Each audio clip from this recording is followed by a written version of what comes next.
wabarakatuh. 104.4 FM Suara Banjarnegara, Bahana Informasi, Budaya dan Hiburan. Senang sekali saya Sinta Suara hadir tepatnya di acara yang begitu spesial, tetapi tidak dipersiapkan loh. Ini benar-benar tiba-tiba gitu ya. Tepatnya di spesial talkshow SB Live Radio Suara Banjarnegaranya. Senang sekali. Tepatnya di kesempatan hari ini ada sosok yang sebenarnya luar biasa. Sinta aja dari tadi deg-degan gitu ya. Ternyata orang nomor 1 di Jawa Tengah. Beliau Bapak Gubernur Jawa Tengah Ganjar Pranowo sudah sampai. Tepatnya di Radio Suara Banjarnegara. Wah, ini ada sesuatu yang unik juga karena beliau ini pakaiannya Jawani banget ya. Ya karena orang Jawa gitu. Kita sapa langsung karena beliau sudah hadir. Assalamualaikum, selamat pagi. Selamat siang Pak Gub, apa kabarnya? Selamat pagi, belum makan siang kok. Belum makan siang? Iya. Saya nggak nanya kok Pak. Oh iya. Iya, senang sekali nih Pak Sinta dan pendengar Radio Suara Banjarnegara kerawuhan Pak Gubernur. Bahkan ini kok tiba-tiba, kenapa Pak? Ya kalau direncanakan pasti saya jadi pegawai radio. Kalau pegawai radio kan direncanakan setiap hari masuk. Iya. Ya kalau saya mampir, ya punya anak buah, katanya saya ketuanya, gitu kan, ketua LPPL-nya. Jadi ngelihat ada Suara Banjarnegara, kemarin dari Cilacap ke sini. Radionya masih mengudara enggak? Masih. Itu berkembang, aras-arasan, apa wis matek radione. Ya, oh berkembang Pak, wah mampir yuk gitu. Amin. Oke. Pak, ini sebenarnya dalam rangka apa juga ini? Alhamdulillah ini untuk kali pertamanya ya Pak Gubernur datang ke Radio Suara Banjarnegara. Iya, setelah saya diangkat jadi ketua Persada ID. Ya saya keliling lihat. Waktu itu di Papua saya lihat, di Ternate, terus kemudian kemarin itu kita di Cilacap, hari ini ke Banjarnegara kita lihat. Ternyata ada banyak loh Mbak yang bisa kita informasikan. Kemarin saya ngelihat bencana, ini kan sudah bulan November nih, masuk Desember, info dari BMKG itu seluruh Jawa Tengah itu peteng. Dedet enggak? Reden dedet. Jadi bulan Oktober sudah mulai agak curah hujannya meningkat, November ini mulai tinggi, nanti Desember pol-polan, ramalannya. Ini ramalan BMKG bukan dukun loh ya. Terus kemudian Banjarnegara ini ternyata menjadi perhatian khusus. Kenapa Pak? Khusus dan nasional. Karena areanya ini banyak yang rawan bencana, waktu khusus longsor. Ingat gak dulu Jemblung? Iya, masih ingat. Sebelum Jemblung apa ya Mbak kayak ya? Mana dulu tuh yang... Cijeruk. Kebetulan 2 itu saya datang. Waktu Cijeruk kalau nggak salah saya masih di DPR RI, dan waktu Jemblung saya udah jadi gubernur, dan kebetulan Banjarnegara dulu dapil saya. Jadi saya ya udahlah, udah keliling seluruh kecamatan. Makanya ini perlu mendapatkan peringatan dini. Iya, oke. Nah, tuh beliau aja sampai rawuh ke Banjarnegara demi agar kita semuanya ini terhindar dari yang namanya bencana, walaupun tidak bisa dihindari ya Pak, tapi setidaknya kita sudah waspada. Pak, tadi masuk ke Suara Banjarnegara juga cuci tangan dulu ya Pak ya? Iya dong, wajib. Wajib ya. Iya. Kita juga pakai masker ya Pak di sini ya? Iya dong. Jaga jarak. Jaga jarak, prokesnya tetap. Cuman tadi waktu saya cuci tangan lucu ya Mbak? Kenapa? Cuci tangan itu koncone banyu itu sabun. Lagi koncone banyu alkohol. Degel ya Pak ya? Degel ya. Iya, itulah keterbatasan kami, tapi mudah-mudahan ini tetap semangat ya. Oke, Pak, ini katanya Bapak mau naik ya? Ya, setelah kemarin di Cilacap ngelihat daerah longsor Mbak Mesake, areanya, terus kemudian terbelah, bahkan ada rumah-rumah yang terbelah. Nah, kita minta mereka mengungsi, kita bantu pemerintah siaga, Kades, perangkat, Babinsa, Babin Kamtipmas, semua kita minta untuk sosialisasi. Itu satu Mbak. Yang kedua, tadi pagi sebelum saya ke Banjar, ngajak mereka untuk menanam pohon. Jadi ada pohon langka, pohon gayam kita tanam ya, agar masyarakat juga mulai aware, peduli, termasuk sumber-sumber air mesti dikonservasi, karena harapan kita satu pukulan itu ya konservasi dijaga, terus kemudian lingkungan kita perbaiki, sumber air muncul, kehidupan lebih baik. Itu contoh. Nah, hari ini kita mau ke atas, ke Wanayasa untuk kemudian kita mau apel siaga bencana. Oke, jam berapa Pak untuk apel siaga bencananya di Wanayasa? Ya setelah ini, setelah dari radio ya? Setelah sampean nggak nanya lagi kira-kira. Oke, Bapak, ini kan kalau kita berbicara gitu ya masalah curah cuaca gitu ya, karena memang di kabupaten, bukan di kabupaten, di Jawa Tengah memang ini benar-benar harus memiliki perhatian yang luar biasa gitu ya, Pak ya. Ini biasanya kita juga harus memasak yang namanya early warning system gitu ya. Kalau mungkin bisa diceritakan ini, Pak. Ini yang keren tuh Banjarnegara. Saya itu apresiasi sama BPBD Banjarnegara. Itu Mbak, ada anak-anak yang punya kesadaran sangat bagus. Sangat bagus. Awal-awal saya jadi gubernur itu BPBD itu ya tempat buangan gitu loh. Langsa banget Pak masa tempat buangan. Percaya tekono sana. Jadi mereka yang beling-beling BPBD. Mungkin mereka masalah BPBD. Nah waktu acara dengan BNPB itu saya kumpulin dan ternyata saya tanya-tanya bener. Ini ada penyiar yang beling nggak yang PNS ya Pak? Kayaknya ada biasanya. Nah, dari situ kemudian saya berkali-kali datang ke Banjarnegara, responnya bagus, inisiatifnya muncul. Bahkan ketika Prof. Dwi Korita waktu itu jadi rektor UGM, dia ahli longsor dia, ahli landslide dia, doktornya itu. Terus kemudian sekarang menjadi kepala BMKG, maka Bu Dwi Korita ini pernah cerita bagaimana beliau menyiapkan penelitiannya dulu, termasuk membuat desa tangguh bencana itu di Banjarnegara loh Mbak. Dan sukses. Dan suksesnya itu karena apa? Ini menarik ini. Ini ada perspektif gendernya. Ketika area-area yang berbahaya itu dipasangi early warning system, itu alat-alatnya itu kan kalau tanahnya bergerak, ada kabelnya ketarik. Begitu ketariknya dikit, bunyinya juga dikit. Kalau ketariknya banyak, bunyinya banyak. Kalau kemudian ketariknya kencang, maka akan muncul seperti sirine ya. Lebih frekuensinya cepat. Dan beberapa itu membuat bising. Karena membuat bising, dipateni. Lah cilaka lagi. Nah, ada satu cerita dari Prof. Dwi Korita itu menyampaikan dulu Pak Ganjar di Banjarnegara itu menarik. Karena sering terjadi longsor, itu ada kadesnya perempuan, Mbak. Kadesnya perempuan dan itu dipasang di tempat rumahnya. Terus ditarik panjang gitu. Akhirnya dijagain sendiri. Jadi bunyi pun dibiarkan. Dan ketika bunyinya kencang, perintahkan si kades ini, Bu Kades, saya lupa namanya, perintahkan, Mbak, 100% aman. Dan di tempat lain, maaf, korban. Dari cerita ini, early warning system ini ternyata mudah dikembangkan dan Banjarnegara BPBD-nya mengembangkan itu. Nah, keren. Iya, wah luar biasa ya. Berarti yang katanya untuk buangan gitu ya, BPBD teman-teman yang beling-beling gitu, tapi ternyata juga luar biasa. Ya kita motivasi, kita motivasi. Terus itu handphone saya nomor saya bagi se Indonesia. Silakan Bapak Ibu kalau mau kontak saya, wah saya dikontak seluruh Indonesia. Nah pada saat itulah kemudian mulai best practice muncul, inovasi muncul, salah satunya yang dari Banjarnegara. Saya senang hari ini kunjungan ke Cilacap sama Banjarnegara. Cilacap juga BPBD-nya juara terus. Sama. Jadi ketika kita melihat kondisi seperti ini, early warning system menjadi penting. Ada lagi yang kreatif, Mbak. Apa? Tidak pakai alat modern, kentongan. Loh, kentongan itu dihidupin lagi.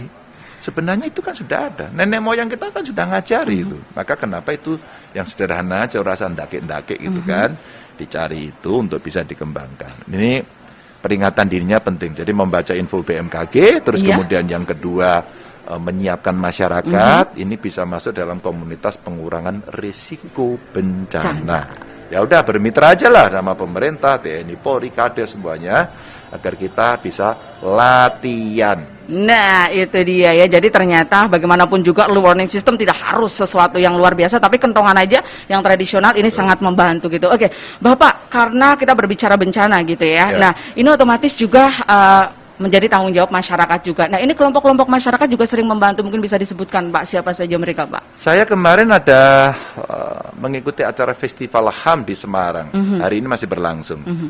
Pada saat saya masuk di acara pembukaan, Mbak, saya ketemu teman-teman penyandang disabilitas.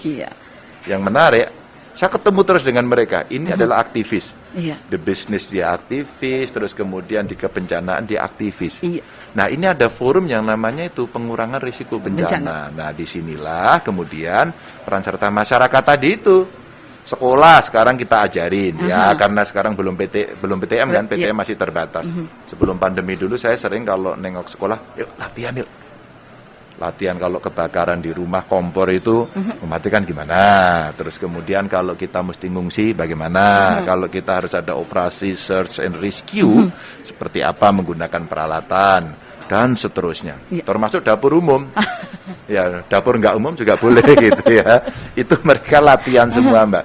Maka tadi barusan saya kontak ke kawan-kawan di WA grup Bupati Wali Kota karena tadi Kudus banjir, kemarin ada longsor di Purworejo, di Cilacap, ya.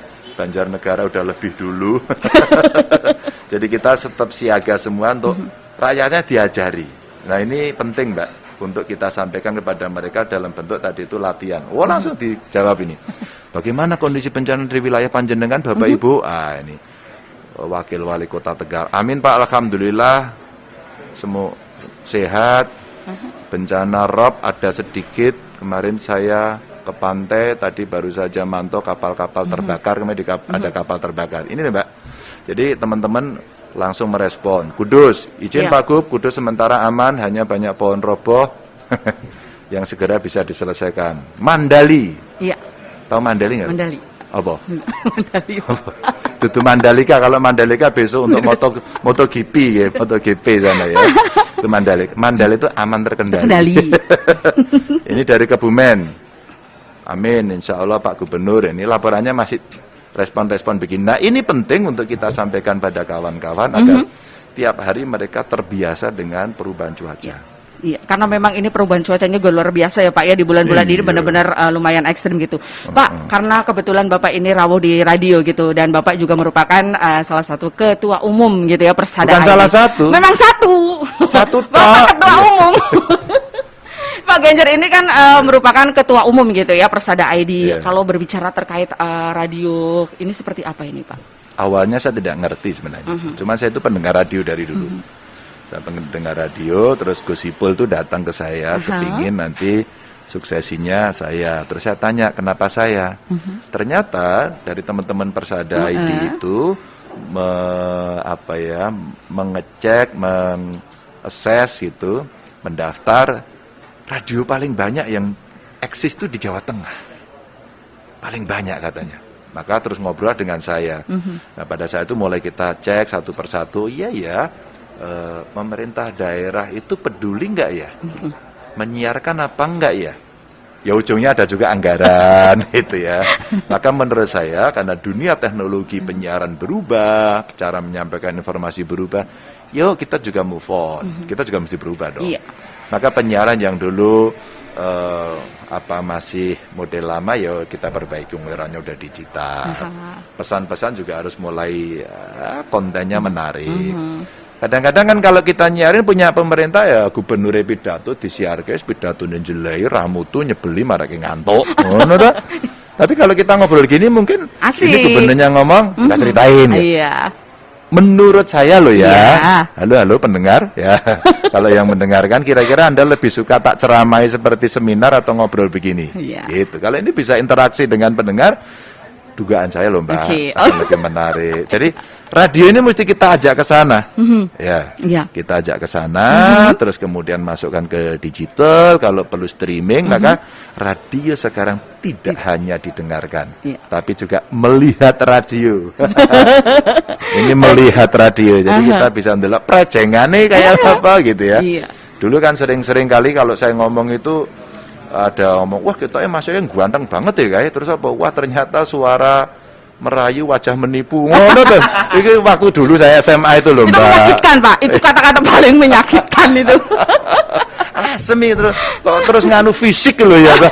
Terus fisik gitu. Tapi ya radio itu bisa guyon-guyon gitu itu. Terus saya bilang ya nggak boleh rasialis, nggak boleh main fisik kita omongkan. Tapi ya dulu saya juga gitu sih ya waktu kecil itu. Karena memang radio kan media imajiner gitu ya Pak, hanya bisa membayangkan seperti yang dikatakan Bapak tadi. Dulu, sekarang enggak kan bisa dilihat gitu ya. Sekarang tidak, saya lihat umpama RRI aja sekarang sudah ada videonya. Ada videonya. Nah, Bapak karena tadi kayaknya Bapak sedikit kepingin gitu ya, ada interaksi gitu dengan pendengar. Mas Bimo. Bisa nggak kalau Pak Gubernur ini berinteraksi dengan pendengar, dibuka dong 591 gitu ya. Dibuka aja Pak, kita coba gitu ya berinteraksi dengan masyarakat Banjarnegara. Ternyata kalau ngobrol sama Pak Gubernur ini nggak ada rampungnya. Nah ini untuk sesi yang terakhir ya Pak ya? Enggak. Jam segini dengerin radio enggak ya? Ini kalau jam segini dengerin radio, ini orang-orang degawean nih. Kan di sawah Pak, sambil maju kan bisa dengerin radio Pak. Mungkin. Impossible. Oke, Mas Bimo, coba kita buka ya untuk line teleponnya gitu ya. Silakan buat pendengar yang ingin interaktif karena ini langkah-langkah loh, Bapak rawuh ke Radio Suara Banjarnegara. Dulu pernah Sinta, Pak, ayo rawuh ke Suara Banjarnegara. Kedekatan kan tidak harus datang, cukup dengan suara. Ih, menyakitkan banget. Lah ya enggak, ya itu radio kreatif yang menunggui.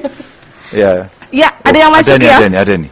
Oke, masuk. Oh, belum ya? Wah, iya, oke. Mbak, kenapa? Karena banyak radio, Pak Ganjar datang dong. Ya mungkin, lu wawancara itu gitu. Ini barusan tadi Mbak, sebelum saya sampai sini, kenapa saya turunnya agak telat? Saya masih wawancara radio tuh. Dari radio Jakarta. Dari Jakarta, tadi tanya soal kemarin ada Pak Husen ngomong, "Mbok kalau mau OTT kasih tahu." Terus saya jelaskan, enggak gitu loh Mbak.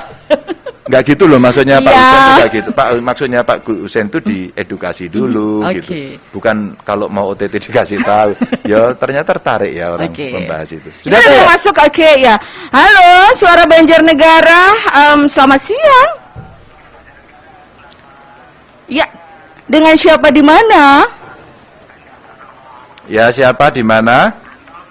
Antono di mana? Oh, Purwokerto. Hai, Juragan Rati. Dulu toh. Tak kira tadi ini action rak ini yang telepon koncomu. Enggak. Ini Mas Antono ya? Asli. Mas Antono, mumpung ada Pak Gubernur nih, silakan pengen tanya apa? Lah cakaya kowe lah. Tolong jangan merayu ya, Mas. Ini ada Pak Gub. Cakaya kowe tekon apa bae lah wis ngene lah. Ini suaranya Juragan merayu ini, Pak. Oh gitu ya. Iya. Oh ya.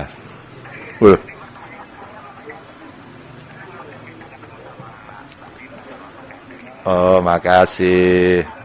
Ya, amin. Amin doanya. Oke lah kalau begitu ya. Iya.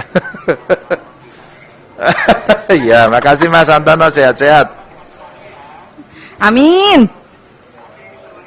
Waalaikumsalam. Asli dari Purwokerto ini Mas Antono. Ya. Tadi itu lucu loh Mbak. Kenapa Pak? Seneng Pak saya bisa ketemu. Ketemunya di mana? Sama kayak sampean tadi loh. Wah Ganjar ini menyakitkan. Ya enggak, itu aja Mas Antono ketemu. Mas Antono udah maju pikirannya. Iya, jadi ketemu itu bisa di udara. Iya, kayak tadi misalnya wawancara Pak Ganjar tadi bisa lewat telepon ya Pak. Tapi sebenarnya sudah bisa didengarkan gitu ya oleh para pendengar. Siapa lagi? Ada yang mau nanya enggak? Masuk bisa. Oke, kayaknya malu-malu deg-degan gitu ya kalau sama Pak Gubernur. Yang nanya kita kasih giveaway mau nggak ya? Mau lah, mau banget. Gitu ya, mau ya. Coba Pak. Kasih giveaway, saya punya kaos tuh. Aha. Ada kaos. Mas Antono masih dengerin nggak ya? Kalau dengerin tak kirimin kaos Mas. Bener, itu pendengar setia bener Pak dari gitu Purwokerto ya? Bener Pak. Kasih aja Pak. Ya tak kasih lah, nanti tak taruh sini ya. Iya, suruh ke sini ya. Jateng Gayeng silakan diambil. Selamat buat Mas Antono. Maaf tidak ada ongkir gitu. Gak ada ongkir. Kalau Pak Gub ada ongkir. Ya, masih dibuka. Silakan buat yang ingin bergabung bareng Sinta dan juga Pak Ganjar gitu ya. Oke. Ada giveaway. Lumayan gitu ya, kenang-kenangan. Apalagi kalau sudah ada tanda tangannya, Pak. Iya. Di sini juga ada fun beratnya Pak Ganjar gitu ya dari Kominfo. Mbak, saya pingin Mbak Muas sini maju. Karena ini luar biasa sekali yang namanya Mbak Muas sama Mbak Mita itu hamil, Pak. Itu ngefan sama Pak Ganjar itu. Ayo ke sini enggak apa-apa. Di depan pintu ini perutnya gendut sama kapan lagi ketemu sama Pak Gubernur. Ini fun berat sampai kemarin. Kepengen ketemu Pak Ganjar. Ini maju sini. Ini Mbak siapa? Ini Mbak Muas, ini Mbak Mita yang lagi hamil. Mbak Muas sama Mbak Mita. Ya. Oke, salaman dulu. Silakan mau nanya apa? Ini ke sini kayak gini. Salaman dulu. Salamnya beda. Oke, Mita. Iya, semoga anakku kayak Pak Ganjar. Mbak Mita, aku mau tanya dulu Mbak Mita. Mita. Hamil berapa bulan? Jalan 5, Pak. Jalan 5, anak nomor berapa? Kedua. Habis ini KB loh ya. Awas nih orang KB. Anak lebih baik. Ya, Mbak. Kandungannya udah diperiksakan belum? Sudah. Kalau periksa kemana? Dokter, ke puskesmas, ke dukun? Ke puskesmas sama ke dokter, Pak. ke puskesmas sama ke dokter bayar nggak kalau itu? Kalau dokter bayar ya? Ke puskesmas bayar juga? Puskesmas paling cuma buat obatnya aja. Obatnya, oke. Sudah pernah di USG? Sudah. Sehat? Alhamdulillah. Alhamdulillah sehat. Kenapa Mbak saya tanya itu? Kenapa? Ini sebenarnya investasi Indonesia itu mulai sejak ibu hamil untuk SDM kita. Iya. Kenapa? Kita memastikan sudah periksa, sudah rutin sehat nggak sehat, alhamdulillah. Tinggal kita dorong asupannya ya jangan lupa. Ini sudah langsung mencegah stunting. Ini udah ngobrol ini udah mencegah stunting ini. Karena memang yang utama biasanya kita lagi banget ngobrol stunting. Mbak. Ini sudah pasti ya, insya Allah lahirnya sehat. Amin. Karena sudah diperiksa, anaknya tidak kurang gizi, ya. Jadi pencegahan stuntingnya sudah siap. Jangan lupa ASI eksklusif. Udah tak pesenin sekarang. ASI-nya eksklusif. Setelah itu ASI eksklusifnya bagus, nah anak mulai didampingi, dididik, Iya. ya kan? Mulai sayang sama orang tetangga, teman semuanya, apapun agama, suku dan sebagainya. Hormat sama orang tua, hormat sama guru, hormat sama penyiar, mbok nyanyi pegawai radio gitu ya. Iya itu ya oke. Mbak Muas Pak yang dari kemarin itu sudah kayaknya tadi malam nggak bisa tidur. Ya, jadi nggak Pak Ganjar Rawuh ya? Jadi nggak ya? Ayo sini. Nah, sini. Ayo. Duduk meja sini. Apa lagi? Ayo Mbak Muas. Ayo Mbak Muas mau nanya apa? Baik ayo. hati kayak penyiar rewe Mbak langsung. Muas hamil berapa bulan? Single Pak cariin jodoh dong. Lagi aku tak pikir ya meteng. Itu ternyata kelebihan berat badan ya. Saya kan punya program Jateng Gayeng Nginceng Wong Meteng. 5 ya, Jateng Gayeng Nginceng Wong Meteng. Kenapa nginceng wong meteng? Untuk peduli sama ibu hamil. Iya. Ini mengurangi angka kematian ibu melahirkan dan angka kematian balita. Wes malah ngomongin tentang kesehatan barang. Nah, udah keren banget gubernurnya dewek ya. Wes kowe terus arep Wes ngapa nganggo ya? bahasa Jawa ngoko halus. Lah ya kaya kowe ban kok tekan apa ngene lho, aja kesuwen lho ya. Iya. Apa? Ki seleb bapak kan ugar munggah maning kepriwe? Arep ngapa jajal? Katanya makan pingsan, Pak. Bukan pingsan ya. Kepriwe? Terus cepet kepriwe karepe, Pak? Hah? Bapaknya di sini jangan ngadep ke sana tuh. Teman-teman semua. Kepriwe?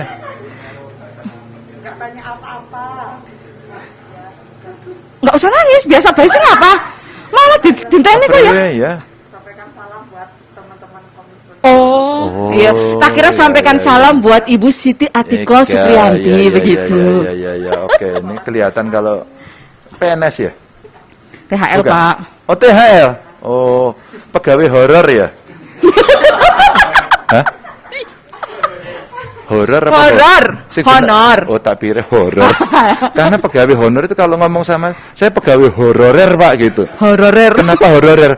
Ya kadang-kadang bayaran, kadang-kadang telat, kadang-kadang gitu. Ya tak dengake. Wah, Ya, cuma yang penting sehat lah ya. adepnya ke sini di. Iya. Oh, malu. Oke. Oh, malu sis, ya Allah, keren banget malu sis. Sis. Oke, ini luar biasa ya, sengaja karena memang ini adalah teman-teman yang fans berat sama Pak Gubernur kapan Asik. lagi gitu ya. Pak, Oke. ada yang ingin disampaikan sebelum kita Iya. obrolan kita? Terima kasih untuk seluruh pendengar suara Banjarnegara. Kita harapkan nonton peduli tadi soal kebencanaan ya. Iya. Yuk kita mumpung musim hujan nanam sebanyak-banyaknya yuk. Ayo kita konservasi sumber air yuk. Ayo kemudian kita siapkan seandainya kita nggak minta ya. Iya. Terjadi bencana yang tidak bisa dihindari. Tempat pengungsiannya ada prokesnya. Iya. Di kota-kota. Itu di video-video banyak saya sudah memberikan contoh di YouTube saya, di IG saya, silakan Anda follow. Nanti Anda bisa belajar di situ. Ya, sambil kemudian menanam sebanyak-banyaknya, jaga kesehatan, jaga prokes, pokoknya I love you full. Aidi, Ya. I love you full Ya. dari Begitu, Gubernur Mbak. Jawa Tengah. Terima kasih. Bapak, terima kasih ya sudah Sama-sama. bergabung bersama Sinta dan seluruh kru Radio Suara Banjarnegara. Iya, Terima terima kasih kasih. juga untuk rekan-rekan wartawan yang sudah ada di studio Suara Banjarnegara. Pak kasih terima kasih ya, Pak kasih pelayanan komunikasi. Oke. Itu bapaknya radio gitu ya. Oke. Bapaknya radio ya. Iya. Priwe bupatine Pak, nambahi anggaran apa ora ya? jawab Pak, mumpung ada Ya. Pak Gubernur kapan maning Pak? Yakin Pak, temenanan. Iya. Ternyata kasihnya juga grogi Pak. Grogi. Kalah karo penyiar ya. Kalah karo penyiar ya. Ya, bilang itu. Oh gitu nggih. Nggih. Mampir. Oke, terima Oke. kasih untuk semuanya. Terima kasih. Yeah. Selamat ke Wanayasa ya Pak ya. Ya, Sehat-sehat Wanayasa, selalu ya. dan luar biasa. Itu tadi obrolan yang luar biasa bersama Gubernur Jawa Tengah Bapak Ganjar Pranowo. Mudah-mudahan apa yang sudah kita sampaikan bermanfaat. Dan pastikan tetap stay tune di 104.4 FM Suara Banjarnegara. Akhirnya saya Sinta pamit undur. Wassalamualaikum warahmatullahi wabarakatuh.